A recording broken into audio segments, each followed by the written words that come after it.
आज का ये एपिसोड शुरू करने से पहले एक छोटी सी बात। क्या आप भी अपना पॉडकास्ट बनाने की सोच रहे हैं? तो एंकर ट्राई कीजिए। ये पॉडकास्ट बनाने का सबसे आसान तरीका है। नंबर 1, ये फ्री है। नंबर 2, इसमें कई सारे ऐसे टूल्स हैं जो आपको अपने फोन और कंप्यूटर पर रिकॉर्ड और एडिट करने की फैसिलिटी देते हैं। नंबर 3, आप अपने पॉडकास्ट को डिस्ट्रीब्यूट भी कर सकते हैं, जिससे इसे स्पॉटिफाई और दूसरे प्लेटफॉर्म पर सुना जा सके। तो डाउनलोड कीजिए फ्री एंकर ऐप या विजिट कीजिए anchor.fm पर अपना पॉडकास्ट स्टार्ट करने के लिए। ये तो थी एक छोटी सी जानकारी, और अब शुरू करते हैं एपिसोड का सिलसिला। तो आज के एपिसोड में लीजिए सुनिए सूर्यकांत त्रिपाठी निराला के लिखे उपन्यास निरूपमा का भाग 24, मेरी यानी समीर गोस्वामी की आवाज में। नीली प्रतीक्षा में थी। मोटर के आने की आहट मिली। नीली ने ऊपर झांक कर देखा। यामिनी बाबू के साथ दीदी को देखकर जल गई। नीरू उतरकर यामिनी बाबू से स्नेह संभाषण कुछ किए बगैर जीने पर चढ़ने लगी। कुछ द्रुत पद अपने कमरे में आई।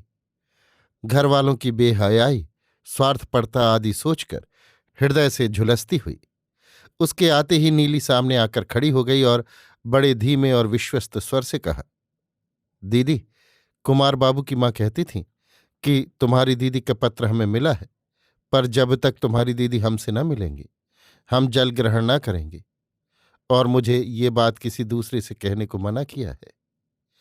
नीरू ने स्नेह की दृष्टि से बहन को देखा, फिर वैसे ही धीमे स्वर से कहा, नीलू, तू अभी मुझे वहां ले चल, वे जरूर रात को फिर भोजन न करेंगी। नीली प्रसन्न होकर उछल पड़ी। पूछा, कोई पूछेगा तो क्या कहूंगी? कहना, दीदी अमीनाबाद कुछ सामान खरीदने गई थी।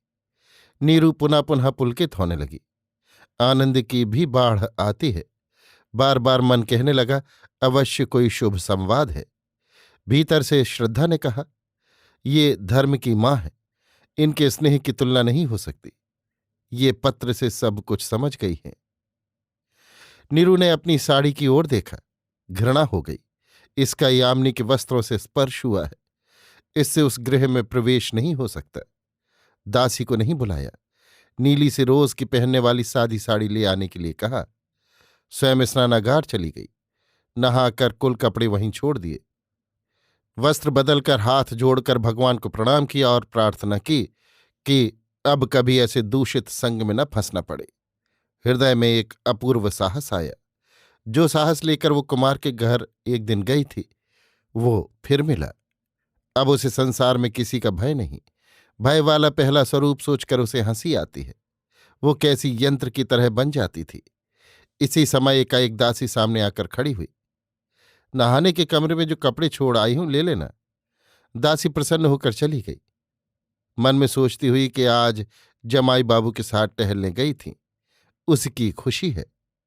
नीरू नीली को लेकर बाहर चली। निसंकोच सीधे कुमार के मकान के सामने आकर खड़ी हुई। नीली ने आवाज दी। दरवाजा ढकेल कर देखा, खुला था। बिजली जल रही थी। नीरू नीली को आगे कर भीतर गई। सावित्री देवी भोजन पकाकर दाल छौंकने के लिए घी गर्म कर रही थी। एक तरफ मलिकवा की मां बैठी थी। रामचंद्र भीतर पढ़ रहा था। नीली की आवाज से सावित्री देवी समझ गईं कि अब के नीली अकेली न होगी। तब तक दोनों बिल्कुल पास आ गईं। चलो बैठो, मैं अभी आ गई, कहकर सावित्री देवी घी के नीचे और आंच करने के लिए फूंकने लगी। नीली दीदी को उसी कमरे में ले गई। साथ मलिकवा की मां भी गई। रामचंद्र ने पढ़ते हुए आवाज न सुनी थी। नीरू को देखकर खड़ा हो गया। नीरू ने सस्नेह रामचंद्र की ठोड़ी पकड़कर हिला दी। पढ़ रहे हैं? और उसी पलंग पर बैठ गई। नीरू को जैसा सुन चुकी थी, नीली भी सावित्री देवी को मां कहकर पुकारती थी।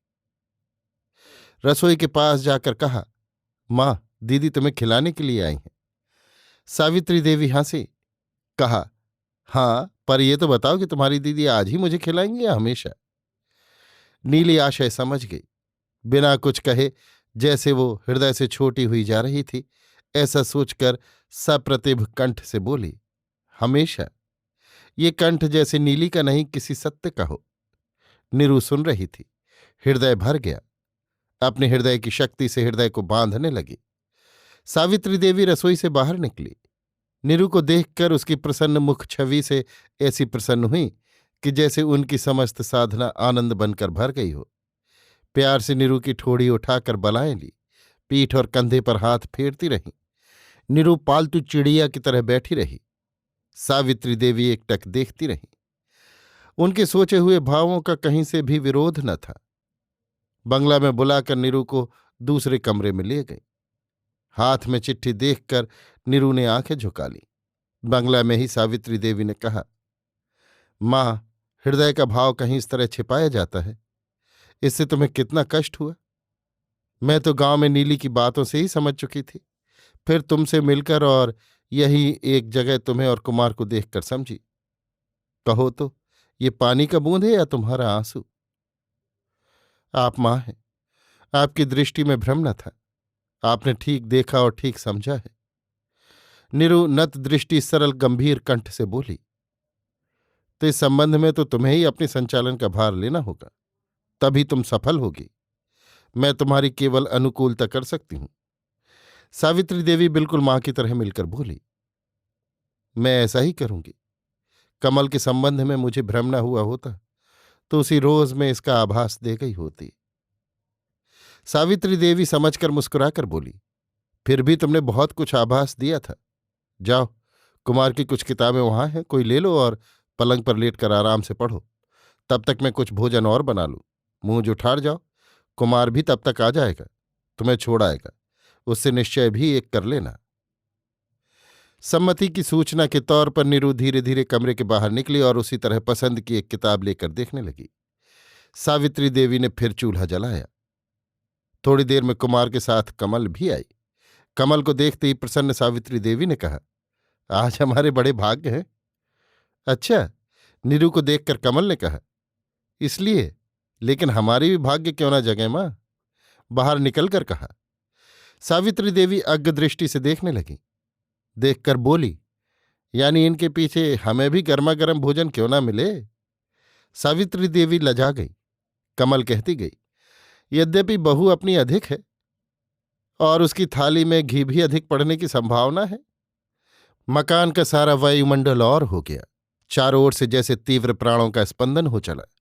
उत्तर की प्रतीक्षा किए बिना कमल भीतर गई और नीरू की बगल में उसी पलंग पर बैठती हुई कुमार से बोली, आप तो जानते होंगे, कहा है, उपायन ही यछक्क न तछक्क पराक्रमे काक्या कनक सूत्रेण कृष्ण सर्पो निपातित। नीरू मुस्कुराकर बोली, यानी तुम काकी हो? मैं काकी हूं, नानी हूं। काले सांप को कैसा खिलाती हूं देखो। बल्कि कहना चाहिए तुम्हारी इस वैवाहिक विचित्रता में कैसे फिनिशिंग टच देती हूं देखो। नीरू जानती थी इससे ज्यादा बातें करने पर जगह जगह नीचे देखने की यथेष्ट संभावना है, इसलिए चुप हो गई। कुमार अखबार उलट रहा था। मलिकवा की मां 2 मंजिले के आंगन पर पान लगा रही थी। कमल कहती गई, पीएचडी महोदय को डॉक्टर फियाल यानी डॉक्टर की शीशी न बनाई मैंने तो नाम क्या। फिर नीली की तरफ निगाह गई। कहा, उस मकान में अगर समझदार है तो सिर्फ नीली। नीली सीधी होकर बैठी। कमल कहती गई, दुनिया के गुप्त कार्य जितने ऐसी उम्र में होते हैं उतने किसी उम्र में नहीं। इस उम्र के कार्य में रोचकता काफी रहती है। करने वाले को भी आनंद मिलता है, देखने वाले को भी। और नीली के लिए मुझे पूरा विश्वास है कि इस कार्य में नीली दक्षता दिखा सकती है। डॉक्टर यामिनी को डॉक्टर की शीशी बना देगी। नीली खुश होकर हंसी। अच्छा नीली, दबने की कोई बात नहीं। तेरी दीदी जबकि है तब विवाह भी जरूर होगा। तो ये बता कि अपनी दीदी के योग्य तू किसे समझती है, यामिनी बाबू को या कुमार बाबू को? कुमार बाबू को। इम्तिहान देती हुई जैसे उच्छ्वसित होकर नीली बोली, ठीक कहा तूने, मेरी भी यही राय है। अच्छा ये बता कि इस काम में अगर पूरी मदद की जरूरत तुझी से हो तो तू पूरी कर सकती है या नहीं? कर सकती हूं, नीली बिल्कुल तनकर बोली। अच्छा, भेद खोलने के लिए अगर तेरे घरवाले तुझे कमरे में बंद कर बेंत लगाना शुरू करें तो तू कितने बेंत सह सकती है? 50। शाबाश, तू अवश्य काम कर सकती है। फिर नीरू से कहा, नीरू तुम्हें काफी कड़ा होना होगा। ये राहु ग्रास बगैर टेढ़ा पड़े दूर न होगा।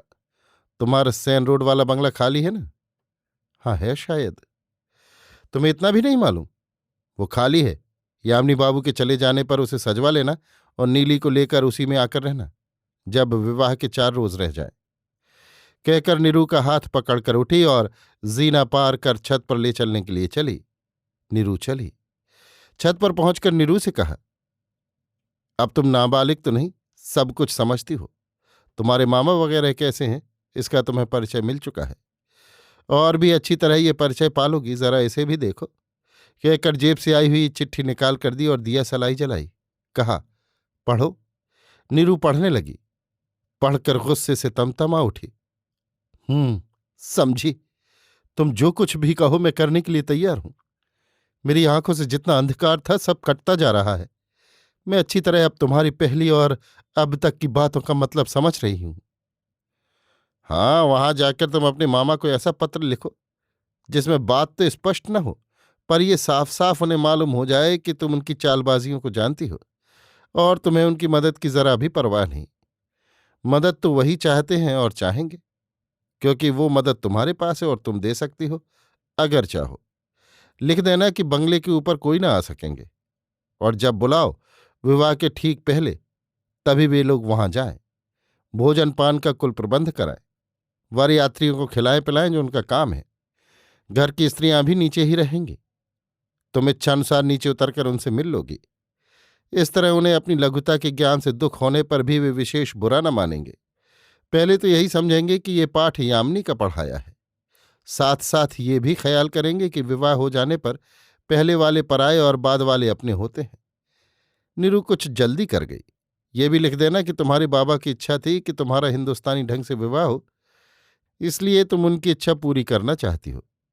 विवाह में एक योग्य हिंदुस्तानी पंडित को तुमने आमंत्रित कर दिया है। कुछ संदेह लोगों को हो सकता है, पर जब तुम सशरीर मौजूद हो तब वो केवल संदेह ही रहेगा, उसमें उसकी जड़ जम नहीं सकती। फिर नीरू से अपने प्लान की सारी बातें कहीं।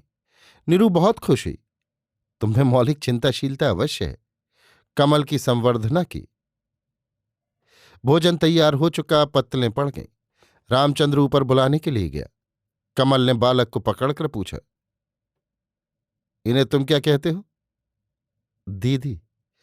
ये ठीक नहीं, गंभीर होकर बोली। भौजी कहा करो। हाँ तो अभी ब्याह कहाँ हुआ? रामचंद्र हंसी न रोक सका। अभी आप सुन रहे थे सूर्यकांत त्रिपाठी निराला के लिखे उपन्यास निरूपमा का भाग 24, मेरी यानी समीर गोस्वामी की आवाज में।